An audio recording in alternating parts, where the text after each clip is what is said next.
नमस्कार, मी दीपक गायसास.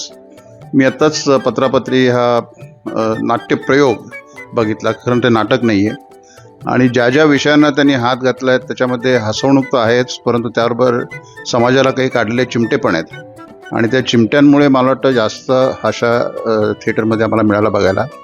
आणि अशा प्रकारचा प्रयोग मला वाटतं याच्यामध्ये आणखीन खूप विषय हाताळता येतील. त्यामुळे हे एकाच साच्यामध्ये न ठेवता आणखीन याच्यामध्ये पार्ट 2, पार्ट 3, पार्ट 4 करायला सुद्धा हरकत नाही. आणि प्रभावकरांची कपॅसिटी आहे तेवढी लिहिण्याची आणि ऑब्झर्वेशनची. आणि केंकऱ्यांना बरेच वर्षांनी स्टेजवर बघितलं, त्यामुळे खूप आनंद झाला. दोघेही फार सुरेख तो प्रयोग ठेवतात आणि त्या 2 तास कसे जातात ते समजत नाही. माझ्या मते आपण सर्वांनी हा प्रयोग बघावा आणि याला प्रोत्साहन द्यावं अशा प्रकाराला, कारण असे प्रकार मराठीत असे प्रयोग होणं अत्यंत महत्त्वाचं आहे. धन्यवाद.